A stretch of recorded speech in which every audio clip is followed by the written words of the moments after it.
Hi there, this is Power and Politics. I'm Katie Simpson in Ottawa. U.S. President Donald Trump's global trade war expands with huge new tariffs kicking in. We have the greatest companies in the world coming into our country, and that means jobs, and it means wealth, and wealth means security for our people, okay?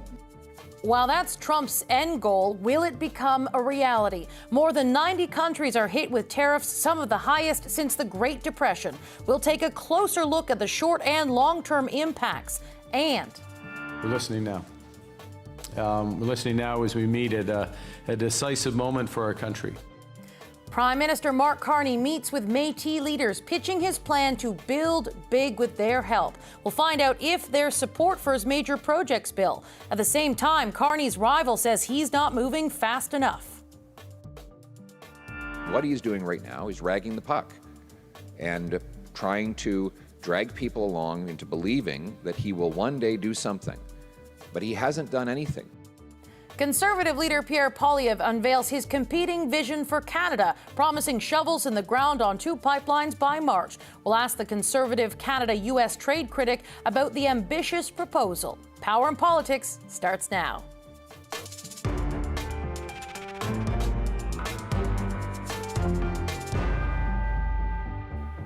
After months of threats, Donald Trump is making good on his tariff plan, imposing sweeping tariffs on more than 90 countries, ranging from as low as 10% for the United Kingdom and up to 50% for Brazil.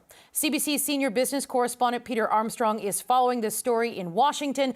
Peter, Trump didn't change his mind this time, so how are affected countries reacting to this new pressure? It's an interesting mix of reactions around the world, right? You had sort of anger and defiance in India, where you had people lighting flags on fire today, and Modi saying that, he's ready to pay a heavy price. In Brazil, they've been trying to figure out precisely how to respond. A lot of debate there. They ended up not yet, at least, raising counter tariffs against American products. And then you got Switzerland, that I think just feels utterly bamboozled by the entire process here, saying they didn't expect any of this, and they got hit with among the highest tariff rate of anybody that was hit. And so they came to Washington to try to have some talks. Those didn't go anywhere. But the Swiss government says they're going to continue trying to talk with the Americans to get that rate down. And remember, this is just the beginning. Like any shipment that was able to get out of a port by midnight last night, it's going to still arrive tariff-free. So, you're looking at, a week and a half or so from Switzerland, but probably closer to 6 weeks if you're coming out of Asia or parts of India.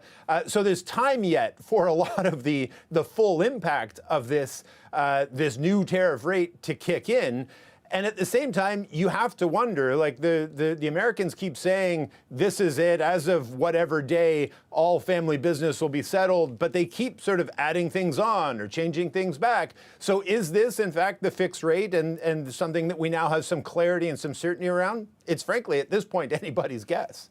Okay, so Peter, in the past, when we've had conversations about this, before, we've seen the markets have a really negative reaction to either threats or tariffs being actually imposed, but that's not happening this time. Why is that? It's a good question, and I think to try to understand what's happening, it's an important question, and it gives us a glimpse into the uncertainty that still revolves around what the actual policy here is. And markets have been really wary of reacting too quickly and too forcefully to every last announcement that comes out of the White House, and so they've sort of sat back and said, look, we're just going to take a wait-and-see approach. And then you get into the debate about, okay, is this, as I say, the fixed rate and what we're going to be looking at going forward? You have the President of the United States coming out today saying, the tariffs are on and billions of dollars are flowing into government coffers. That's all well and good. It's important to remember that it's Americans paying that money into federal government coffers. But if this is, in fact, a revenue-generating process or program, then that's one thing. But if this is leverage to try to negotiate something, then it's something else. And I think you have a lot of traders right now, investors looking at the markets and not sure how to react. You'll look at the corporate earnings from, GM, from Ford, from Apple. Apple says that the tariffs are going to cost that company as much as $2 billion just through the first half of this year. So the impact this is going to have is hitting bottom lines in corporate earnings already, but isn't necessarily translating into changes in its stock value and its market value. And I think trying to square that over these next, it's always a moving deadline, but call it 6 weeks or so as we wait and see the full impact of last night's tariffs kick in. I think markets are going to try to figure out, is this permanent or is this just one more step in this ever-evolving process? All right, Peter Armstrong, we'll leave the conversation there. Thank you. Yeah, you bet. With U.S. tariffs now imposed on much of the world, here in Canada, Conservative leader Pierre Poilievre is ramping up his criticism of the Prime Minister, Mark Carney, for not securing a new trade deal. Now, Mark Carney promised that he would handle Donald Trump. That's a quote. He said that he would negotiate a win with Donald Trump. He said that the deal would be done by July the 21st, and then he said it would be done by August the 1st. Those promises were not kept. The tariffs have actually doubled since Mark Carney became Prime Minister, promising that he would get results. Instead, Poilievre is proposing his own plan to spur the Canadian economy in the face of tariffs. He says his Canada Sovereignty Act would speed things up so that 2 pipeline projects, an LNG project, and a road to Ontario's Ring of Fire would be under construction by next March. For more on the plan, we've reached Shelby Cramp-Nieman. She is the conservative She is the conservative critic for Canada-U.S. trade. Thank you very much for joining us. I want to start about this announcement today from Conservative leader Pierre Poilievre. Tell us how this would work. Thank you, Katie. Well, first of all, it's a pleasure to be with you today. Look, this has been an extraordinarily tricky several weeks, months that we've been trying to manage. And Canadians in general are nervous, they're frustrated, they're concerned, and we don't know what's happening because the goalpost keeps getting moved forward and forward. Look, first we had a conversation at the G7 that we were going to have a deal by July 16th. And then that moved forward to July 21st, and then that moved forward to August 1st. So the goalpost keeps moving. So with the announcement today, we're saying Canadians need to get back to work. Canadians need to have a sense of where we're going. Canadians need some hope that we can move forward. So how exactly would that break down? So that's your goal, is to get things moving. How would the Conservatives make this happen? How do you want to see it take place? For sure. Well, after basically a decade of Liberal failures, I'll be quite candid respectfully, our industries have been crippled. We've got anti-developmental laws, emission caps, industrial carbon tax. There's a host of different policies that need to be reversed to get boots in the ground and Canadians back to work. So I understand your criticism of the Liberal government, but how exactly would this Conservative plan work? Well, look, Katie, with all due respect, respectfully, this conversation that has been happening over the last several months has been lacking. I have made several efforts, as have all Conservatives, to move the needle on this. Mark Carney promised that he would handle this during the election. He promised that he would negotiate a win. This is not happening. So how we can move forward with this, we need to resume the House. We did try to get the conversation back with the International Trade Committee. That hasn't happened. So we're just trying to show Canadians that there are solutions to this on the domestic side. We can't always handle what's happening south of the border. So we have to look at how we can do things in-house to get jobs, people on the jobs, boots on the ground and shovels in the ground. I understand. We're going to get to the criticism in a moment, and I'm going to ask you for how you would like to see Mark Carney act differently. But for Canadians who are watching this who may not have seen Pierre Poilievre's announcement today, I'm trying to understand what this plan outlines, and I'm not getting a sense of that from you. No, I can happily provide that. I'll be quite specific. Bill C-5, which has made it impossible to build pipelines. We need to basically, there's a series of growth blocking laws that we need to repeal. Bill C-48, which banned oil tankers on the West Coast. The industrial carbon tax, which raises costs on everything for Canadians. The oil and gas cap, that's killing jobs.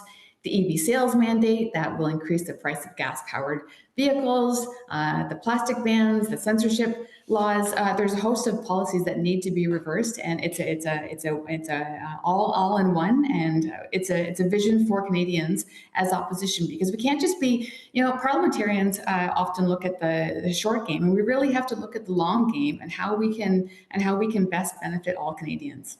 Okay, so there's been some disagreement among Canada's premiers about the best path forward. We're hearing from Ontario Premier Premier Doug Ford saying that Canada should retaliate harder, that tariffs should be increased against American goods. Other premiers are saying, no, perhaps it's time to scale that back. Which direction do you think the federal government should go in this moment in order to deal with Donald Trump? Bottom line, Katie, I would suggest that we all need to be at the negotiating table. Right now, the government I respect, it's a game of strategic chess.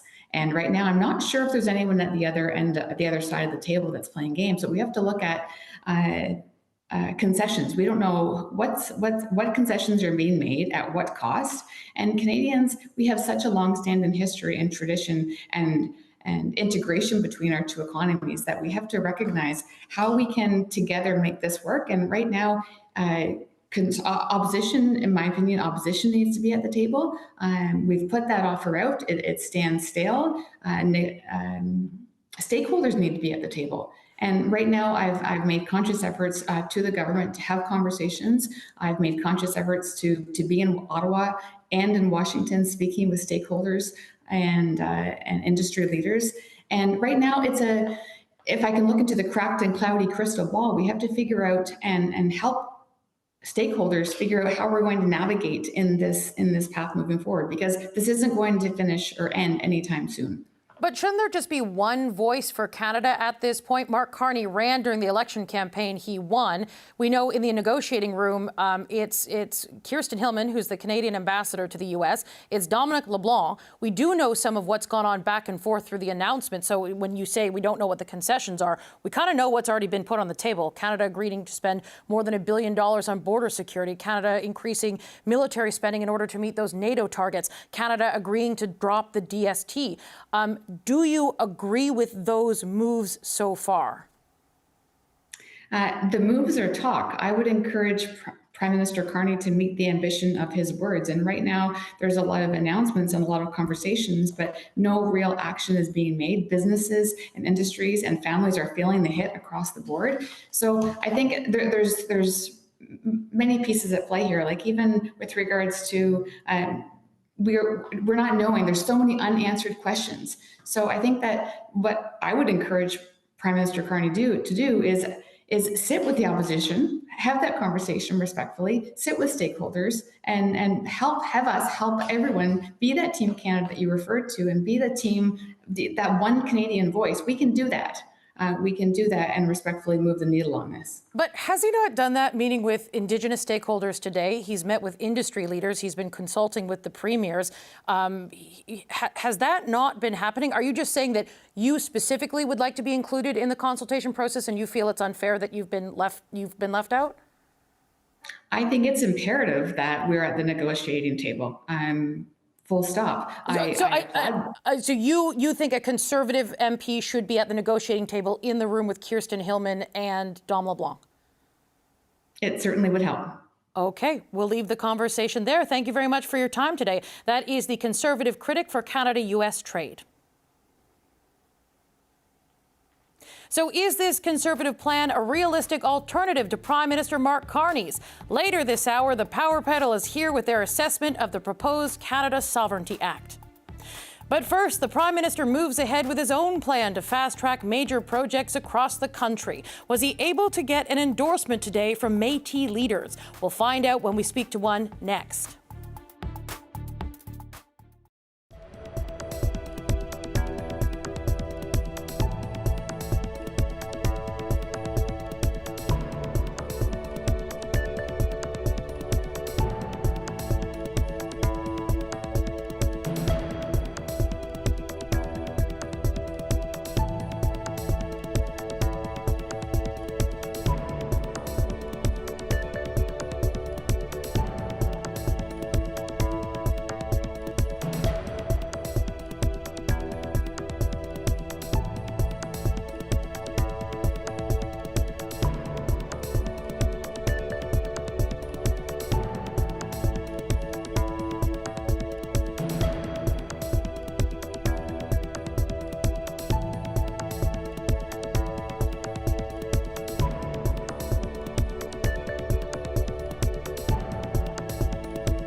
Prime Minister Mark Carney assured Métis leaders today that Indigenous rights are at the core of his major projects law. He met with Métis groups in Ottawa as part of ongoing consultations around his plan to fast-track projects of national interest. He addressed previously expressed concerns about those projects trampling Indigenous rights.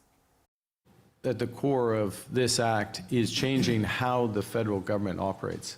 One aspect of that is moving from a position when we see a new project from asking the question why to asking the question how. How can we build? And core to that concept of how we build is building in true partnership with Indigenous peoples. I'm joined now by Métis National Council President Victoria Pruden, who attended those meetings today. I want to start with, tell me about the meetings and how are you feeling coming out of them? Today was a historic day, and we really saw today, right from the opening, we had an amazing opening with Elder Vida Westlake, who did a beautiful prayer for us, reflecting about unity, reflecting about strength, reflecting about coming together as Canadians, and reflecting about coming together as Métis. And I really have to say I came out of today's meeting, I attended as an observer, with an extreme sense of renewed hope, and like we'd witnessed something extremely important today. So describe to me what that was. Did you get any sort of reassurances for concerns, or what did the Prime Minister say to you to make you feel this way? Mm-hmm. Well, first off, I really want to give kudos to Prime Minister Carney, to the ministers who were in attendance, who included Minister Rebecca Alty, Minister Galmasty, Minister Chartrand, Minister Belanger, Minister LeBlanc. They created and held a space today where Métis leadership, elected Métis leaders from all across the homeland and north of 60 were respected. They were listened to, and I have to give also really positive kudos to Deputy Minister Valerie Gideon, who was the facilitator for today's dialogue and workshops. You know, and today around the table, we had the elected leaders of the Otipemisiwak Métis Government, Métis Nation Saskatchewan, North Slave Métis Alliance, Northwest Territories Métis Nation, Métis Settlements General Council, and the Métis Nation of Ontario. And it's been a while since Métis leaders sat together, shared, were able to articulate with so much vision, so much inspiration, their support for the One Canadian Economy Act, any hesitations that they have. There was a lot of respect, and by this afternoon, I think on all sides, people reflected about how values were shared, objectives were shared, and how, the leaders of the Métis Nations and Prime Minister Carney were able to reflect about the pivotal role that Métis people played in shaping, the first acts of trade in Canada and helping to shape the first economies. And now at this pivotal moment, where we're facing a geopolitical series of barriers and truly a trade war, that these Métis leaders all made a commitment that they are on side, they are ready, they want to move forward with respect to the land, respect to ensuring that consultation takes place in a good way, but that they're unified in wanting to move together. And we heard so many reflections where they were hearing each other and reflecting about how many shared priorities there were. It was tremendous. The Prime Minister has been holding a series of consultations, and a few weeks ago, the Prime Minister met with a number of groups. And here on this program, the ITK President, Nathan Obed, he told this program that the Prime Minister assured members in that room that C-5 projects will not violate modern treaties. And Obed said essentially the power of those treaties essentially generates veto power over major projects. Did you get that? Did that same assurance come up today, and that kind of discussion? We're in a different legal position, and the Métis governments around the table today are in a different set of legal positions. These are Métis governments representing Section 35 rights-bearing Métis communities who are in various stages of negotiation around land claims, around self-government agreements, and around treaties. So I would say that they're in a, across the Métis Nation, across the homeland and north of 60, we're facing a different set of concerns and a different set of basically legal standing. So while we share the same interests around consultation, around free, informed, and prior consent, we're in a different legal situation. So really the focus today was around the existing snapshot. What are the needs? What are the unique needs of, the communities that those elected Métis government leaders are facing in their geographic location? What are their community needs? So it's a different landscape. It's I'm glad to hear that was the assurances that were provided to our Inuit brothers and sisters, and I'm glad to hear that reflection from President Obed. Today was a uniquely Métis-specific conversation. Is there anything that, now that you've left this meeting, is there anything that stands out to you, any concern that was not addressed that you would like to see some further consultation or further action on from the government or further words from? I think that there was a resounding call today as, leaders were able to have their final comments that they were happy to hear assurances from the ministers around the table that this is the first in a series of conversations, that this was the first Métis summit that was co-hosted around these issues, and that this was a positive framework, a positive even set up and logistical way to gather these leaders together for a series of conversations. This is the first conversation of many that have to be hosted. So. Okay, and as those further conversations happen, we'll of course invite you back to this program to get a further update get your sense of how things are going. Thank you very much. That is Métis National Council President Victoria Pruden. Israeli Prime Minister Benjamin Netanyahu says Israel intends to take over Gaza. Coming up, how that could change the international response to this conflict.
Israeli Prime Minister Benjamin Netanyahu said today that Israel intends to take control of all of Gaza and hand it over to Arab forces to govern.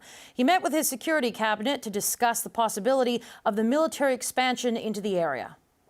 We don't want to keep it. We want to have a security perimeter.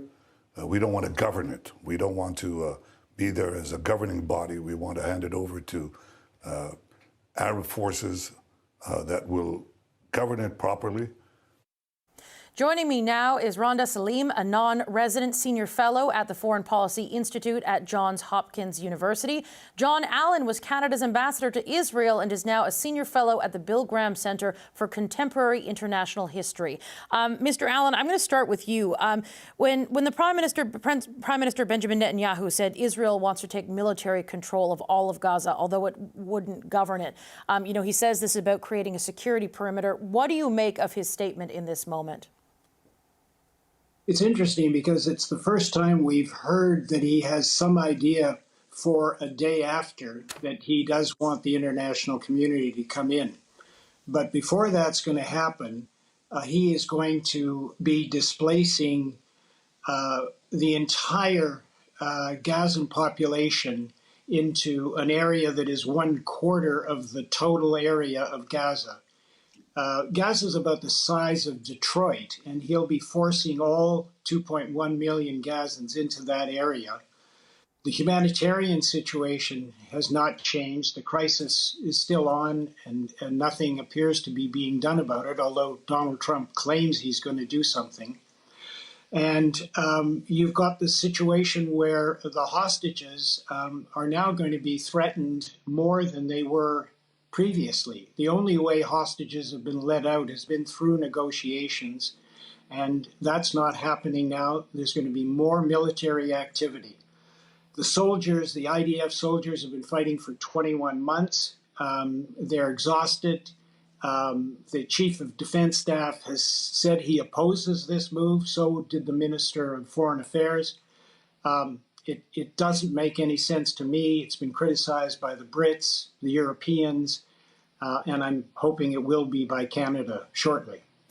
Ms. Salim, I want to ask you, Benjamin Netanyahu also says that Israel will hand control of Gaza to Arab forces to, quote, govern Gaza properly. What exactly do we know about what he means by that? It beats me, to be very honest. I don't know what he means by that, because there are no Arab forces that will be willing to take over. I mean, Mr. Netanyahu has been quite opposed publicly to the Palestinian Authority taking over in Gaza. And so in the absence of the Palestinian Authority, I don't see any other Arab forces being willing to come and take over the Gaza. And so I don't see that plan as being viable. I think Israel is facing a reoccupation of Gaza. Remember, Israel occupied Gaza from 1967 to 2005. And during that period, Israel spent billions of dollars, lost hundreds of soldiers. It was a highly divisive issue inside Israeli politics. And so Israel now is entering this arena again at a time when there are serious divisions inside the country over the country's policies in Gaza. And as John said, I mean, you are talking about Israel now occupying all of Gaza. It's already occupying 75% of Gaza. So the remaining 20 or 25% is where the hostages are. And it's assumed that there are about 20 Israeli hostages still alive. So you have lots, I mean, you have the forum of the families of Israeli hostages who are, that's calling for wide demonstration, because they know that this kind of military action is going to be bloody, is going to be sustained, and most likely, unfortunately, is going to lead to the death of the remaining live Israeli hostages. But also, as John said, it's going to lead to ethnic cleansing. I mean, this operation cannot be done without ethnic cleansing, displacing the 2 million Palestinians who still live in Gaza. Mr. Allen, you know, given what both of you have just outlined there, what kind of international reaction have we seen, or what kind of international reaction can we expect in this moment, given what both of you have just outlined? Well, as we know, international condemnation of Israel has grown, especially since the pictures of starving children have made it around the world. That condemnation should have happened long before, during an 11-week siege of Gaza, when no food, medicine, and water was getting in. But I think now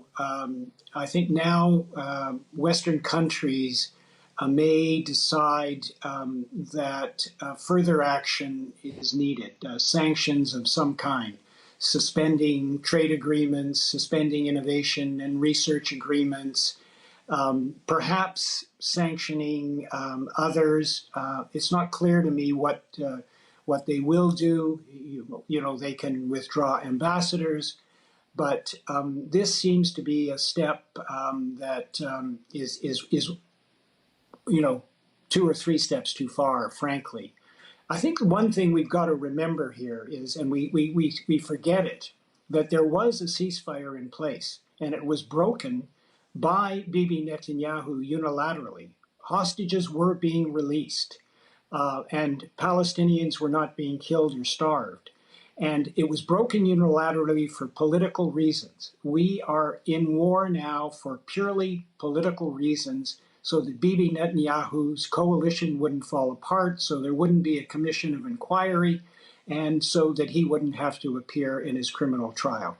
And that's why this is going on. This is just an extension of a political decision that has caused the loss of Israeli soldiers, hostages, and of course, many, many, many Palestinians. Ms. Salim, you know, Canada, alongside the UK and France, they have sort of made their intentions clear that they plan to recognize Palestinian statehood at the UN summit in September at the General Assembly. If Israel does go ahead with this plan, what do you think it does to the push for a recognition of a Palestinian statehood? Well, I mean, the recognition of the Palestinian state is an important step, but without it being accompanied by, as John put it, some real costs on Israel for its behavior, especially as it's now likely that's going to go into a protracted war and reoccupation and ethnic cleansing of Gaza, there need to be costs. So recognition is good, but by itself is a symbolic gesture. There needs to be, you know, sanctions. There needs to be economic costs on Israel. I mean, to date, most of the opinion polls in Israel show that more than 50% of the Israeli public is not concerned with the starvation that is ongoing in Gaza. I mean, we have now in a way, it is Mr. Netanyahu, doing what he's doing for his own political goals and the goals of his coalition partners, the ultra-nationalist parties. But also we have an Israeli society that's still not, in a major way, standing up to Mr. Netanyahu and imposing, put pressure on him to stop what he's doing. There are no political costs that he's incurring. And the one country that matters to Mr. Netanyahu, the United States, so far we have not seen Mr. Trump willing to impose these costs on Mr. Netanyahu that will change his calculus. We have seen Mr. Trump stand up or oppose Mr. Netanyahu in Syria, when the Israeli forces bombed the the defense ministry headquarters. We have seen Mr. Trump oppose Israel or part ways with the Israeli policies on Yemen, but we have not seen him so far do that on Gaza. And Mr. Allen, that was where I was going to go next, and I was going to ask about the United States next. Given how Donald Trump, he did raise some concern about seeing some pictures coming out of Gaza about the starvation. He said you can't fake that. But in terms of joining any sort of, European or Western allies and sort of stepping up pressure on Israel to change its actions, that hasn't happened. If the U.S. doesn't get involved in that, does anything change? Well, it's going to be very difficult because Prime Minister Netanyahu wants a green light or an orange light from the president, and he seems to have it. The president is concerned about the humanitarian situation because he's seen the pictures on Fox News, And he claims that he and Steve Witkoff, his Middle East negotiator, are going to do something about it. Not at all clear what they're going to do. They certainly have to end the Gaza Humanitarian Foundation, which has been a complete disaster. But he has basically given the Prime Minister the go-ahead on occupation. He said that that's up to the Prime Minister. Of course, this is being done with American weapons and with American support in other ways. But, I think your question is correct. Unless the United States says enough is enough, the Prime Minister will move. He's not going to move because Canada protests, and he's not going to move even if the EU protests, even though the EU is Israel's largest trading partner. Okay, we will leave it there. Thank you very much, John Allen and Rhonda Salim. Thank you. Thank you. Still ahead, the Conservatives unveil their plan to strengthen Canadian sovereignty and kickstart building. We have the biggest and best supply of resources anywhere on Earth. We should be the richest nation on Earth. We need shovels in the ground, and we need deadlines to make those shovels dig. The Power Panel will join us to discuss Poilievre's plan and his criticisms of the Liberals' tariff negotiations. That's next.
The Conservatives unveiled their plan to strengthen Canada amidst trade tensions with the Trump administration and criticized how the Prime Minister has handled negotiations so far.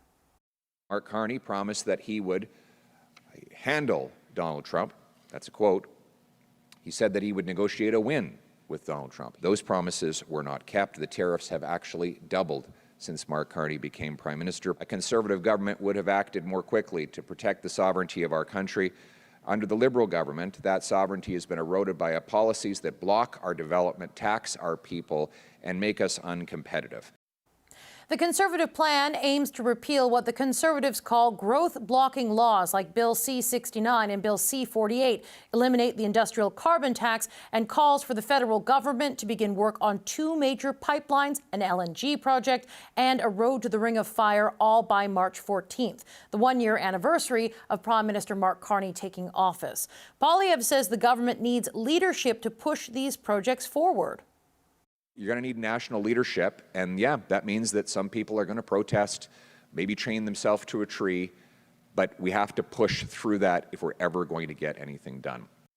All right, let's chat about it with the Power panel. Michelle Cadario was Deputy Chief of Staff to former Prime Minister Paul Martin. James Moore is a former Conservative Cabinet Minister. And Shachi Kurl is President of the Angus Reid Institute. James, I'm going to start with you. What do you make of today's announcement from Conservative leader Pierre Poilievre and the timing of this? I think Pierre had the best day he's had since the election night.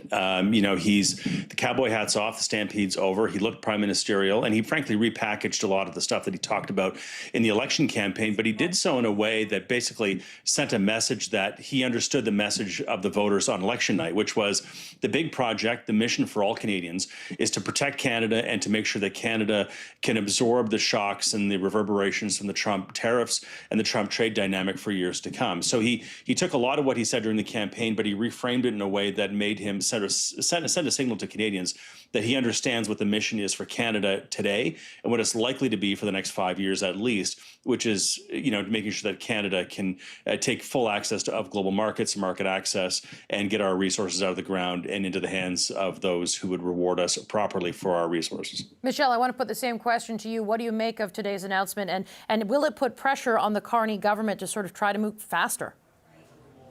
Well, listen, the Carney government's only been in for 100 days. And I think that, if anything, they have been working at record speed. They brought in C-5, got it across the line with the help of the Conservatives. I've got to give them credit for that, to actually open up all of these opportunities to build. Now, Pierre Poilievre can talk about these projects, but there's actually no proponents coming forward in terms of the pipelines. And until they do, it's pretty hard to kind of shepherd them across the line, as he would say. But what I've got to give him, he's got some chutzpah. He's back. He hasn't changed, I must say. He had a little bit, maybe slightly less of a chippy tone, but still kind of getting those digs. And really, he's just bringing out the same old recording of repeal this and repeal that, which I'm not sure actually strikes any chord with Canadians whatsoever. I think that Mark Carney has us on a path to build. I hope that the Conservative Party continues to support the governing Liberals in terms of making sure that we can get things across the line. But I guess he also has a by-election coming up in a few days, so wanted to get some attention again.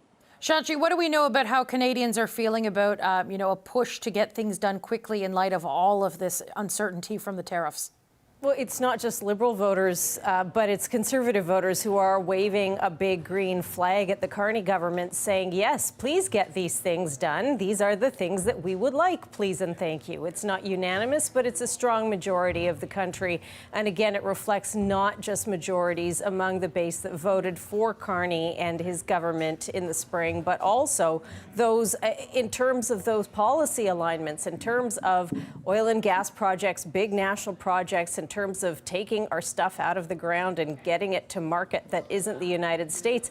Yeah, there is a significant amount of alignment across the country on that front. So, today is interesting because it's less about what Pierre Poilievre says and more about what Mark Carney can do and what he can deliver.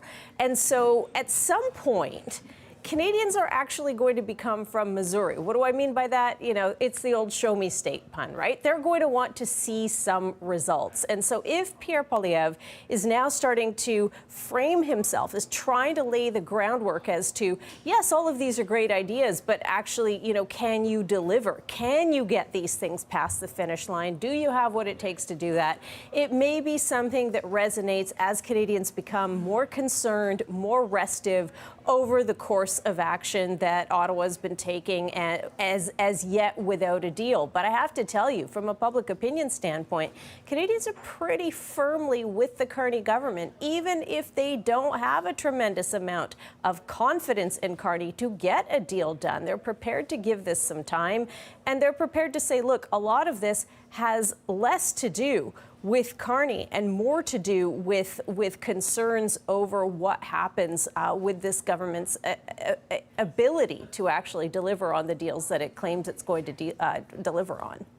James, one thing that came up in our interview earlier in the program with Shelby Cramp-Nyman, she was criticizing how Mark Carney has dealt with Donald Trump. But one thing she says she wants to see is that someone from the Conservative Party, an MP, should be joining Kirsten Hillman and Dom LeBlanc in the negotiating room. What do you make of that?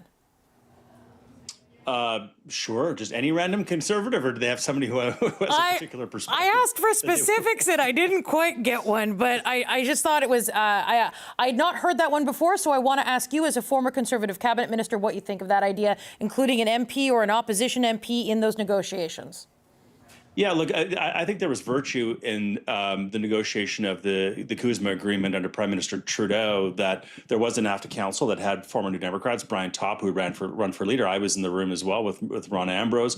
I think there was a good idea to sort of departisanize the process, so there was a sense of authenticity and sort of pan-Canadian all hands on deck approach to all of this. I don't get any sense that Prime Minister Trudeau is treating any of what's in front of him as anything like a partisan exercise. I think he genuinely understands that this is a critical mission for Canada to protect Canadian industries, exploit and get access to global markets, bind Canada together, and to challenge the Americans to recognize the agreement that Donald Trump negotiated and signed. And I don't get any sense in his rhetoric or his approach that he's approaching this in a partisan way. And frankly, I think if Pierre Poilievre or Michael Chong or others, offered, constructive criticism and an opportunity to engage and to be part of, debriefings and came forward in good faith, I don't imagine the government would push them away. Jean Charest, for example, has been included in the process that was inherited by Prime Minister Carney from Prime Minister Trudeau. So he's sort of in the room as part of the advisory council. I've had conversations with people in the government as well. So I think there's a good faith effort, and I think more of that would be good to sustain the momentum. Of course, we have Conservative premiers Scott Moe, Doug Ford, Tim Houston, Danielle Smith has been helpful, and I think more of that is good. This is a Canadian moment. It's not a blue team or red team moment.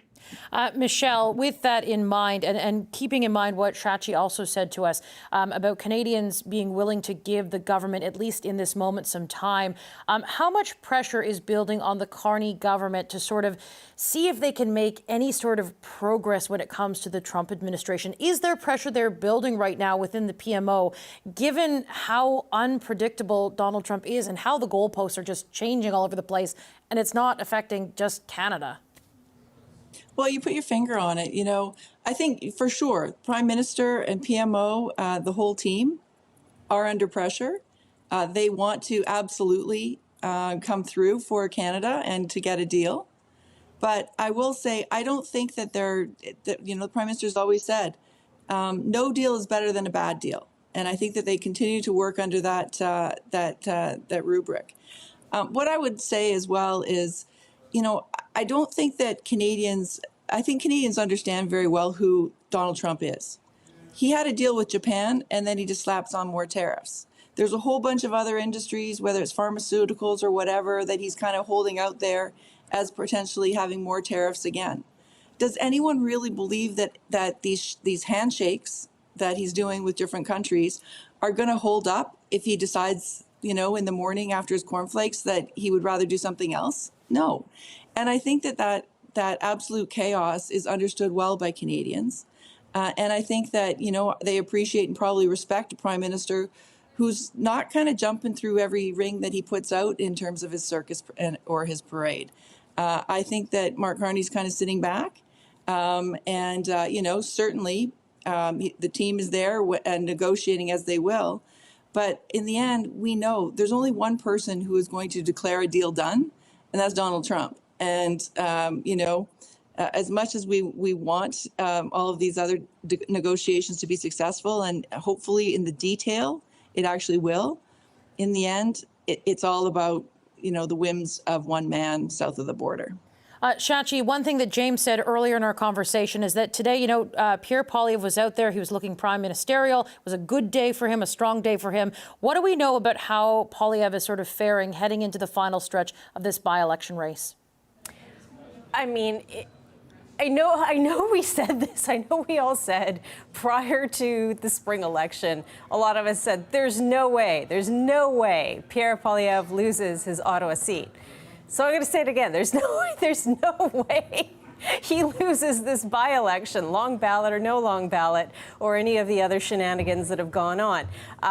Feel free to play this back if I'm wrong. But I think the bigger question and the bigger challenge for Pierre Poilievre on an early August day at a time when a lot of Canadians, if they are watching politics, the politics they're watching are south of the border vis-a-vis what's going on with the negotiations and less about domestic politics, is how does he start to frame himself as a leader who can actually command some airtime, get some attention, articulate things that are different than what the Carney government is doing without also at the same time, being in the same trap that any opposition leader is in when you've got a fairly popular government being given a significant amount of leeway by the electorate to say, well, whatever, criticizing for the sake of criticizing, essentially. He's also got to start thinking about the road ahead. There is a leadership review coming up.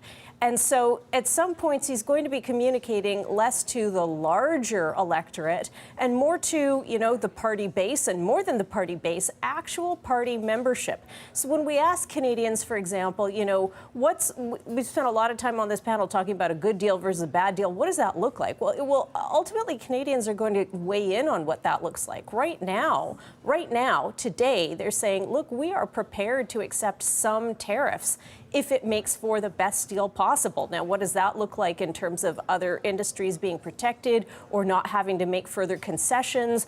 That's all part of the calculus. So right now, even 70% of his own base is saying we'll accept some tariffs. So that, again, speaks to where he can go in terms of his communications, in one part to stand out, in other part to save his job, and then thirdly, to actually, if he's able to do that, to start to differentiate himself and frame himself in a way that stands out. And that is a tough thing to do when you're an opposition leader in a time of crisis. James, we've got less than a minute left. I'm going to give the final answer to you. What do you expect to see from Poilievre, not just as he continues on with his by-election battle, but, as Ottawa prepares to return this fall?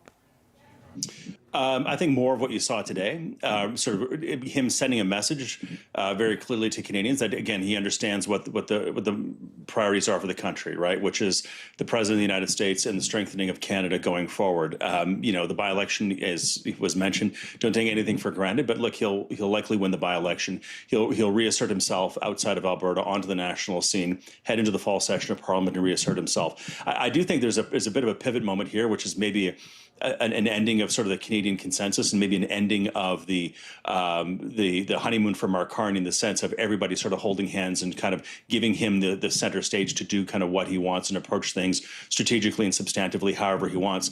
When question period comes back, the Prime Minister is going to be asked, are you going to put in countervailing duties? On what industries? Why? Why this industry and why not that industry? What are you going to do about supply management? What are you going to do in terms of timelines? What's going to happen with regard to our approach to Europe? And James, I hate to jump in. I hate to jump in and interrupt, but we are running right out of time. But we will pick up this conversation next week. But thank you so much. We are running out of time. We got 10 seconds left. Michelle, James, Shachi, thank you. You've been watching Power and Politics. Have a good one.